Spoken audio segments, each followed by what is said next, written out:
Hello friends, তো বন্ধুরা ভুলবশত কি টিকটকের ইউজার নেম কি ভুল সিলেক্ট করে ফেলছেন বা ভুল কিছু লিখে ফেলেছেন, তাহলে কোনো টেনশন নেই। কারণ আজকে এই ভিডিওতে আমি দেখাবো যে কিভাবে আপনি টিকটকের ইউজার নেম একটা প্রপার ওয়েতে আপনি চেঞ্জ করতে পারেন, খুবই ইজি। তাই অনুরোধ করবো ভিডিওটা শুরু থেকে শেষ অবধি দেখুন। ফ্রেন্ডস, টিকটকের ইউজার নেম যদি আপনি চেঞ্জ করতে চান তাহলে অবশ্যই আপনার ফোন থেকে টিকটক অ্যাপটা ওপেন করতে হবে। টিকটক অ্যাপটা ওপেন করার পর আপনি সরাসরি চলে যাবেন যে নিচে লেখা আছে যে প্রোফাইল একটা অপশন আছে, সেই প্রোফাইলে আপনি ক্লিক করবেন। তো ক্লিক করার পর দেখুন আমার এখানে আমার প্রোফাইলটা ওপেন হয়েছে। তো এখানে আমি আমার ইউজার নেমটা চেঞ্জ করব। ইউজার নেম এই যে @of দিয়ে যেটা আছে এটা।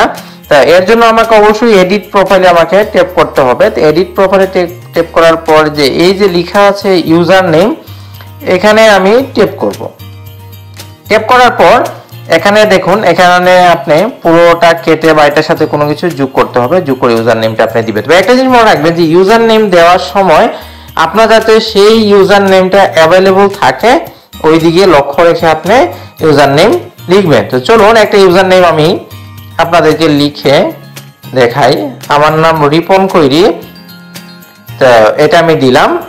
এটা আমার দেখাচ্ছে যে এটা অ্যাভেলেবল না, মানে রিপন কৈরি কেউ ইউজার নেমটা নিয়ে রেখেছে। তা আমি রিপন কৈরি মাঝখানে এখানে দেখি আমি একটা হাইফেন দিয়ে হয় কিনা, এটা হচ্ছে না। কিন্তু এখানে একটা জিনিস দেখুন বন্ধুরা, এখানে আপনি only letter, number, underscore or periods R allowed, মানে এখানে ড্যাশ চিহ্ন অ্যালাউড না।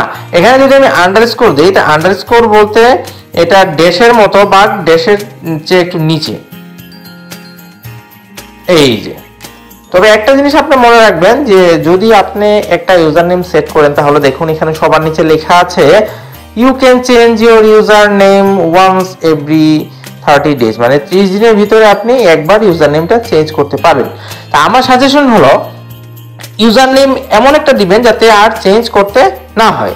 তা এখানে আমি রিপন আন্ডারস্কোর কৈরি দিয়ে দিলাম। তা এটা দেওয়ার পর ইচ্ছা করলে আমি এখানে সেভে আমি ক্লিক করতে পারি। তা আমি একটা ইউনিক দিচ্ছি, চাইলে আপনারা আমার টিকটক অ্যাকাউন্টটা বা টিকটকটা আমার ভিজিট করে আমাকে ফলো করে রাখবেন। আমি এখানে দিচ্ছি RPN Ripon KOIRI।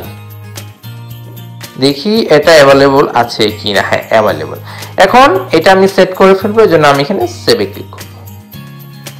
Set user name, এই যে দেখুন ইউজার নেম আগে ছিল কি, এখন আসছে কি। তো এখন আমি আবার ব্যাক করে আমি যাওয়ার পরে দেখুন আমার এখানে ইউজার নেমটা চেঞ্জ করে ফেলেছি। তো এরকম ভাবে যদি আপনার ইউজার নেম চেঞ্জ করতে চান তাহলে আমি যেভাবে দেখিয়েছি এরকম ভাবে আপনি ইউজার নেমটা চেঞ্জ করতে পারবেন। তো এরকমই হেল্পফুল টিপস পেতে আমার চ্যানেলটা সাবস্ক্রাইব করবেন, লাইক করবেন, কমেন্ট করবেন আর আজকে ভিডিওটা শেয়ার করবেন। Thank you.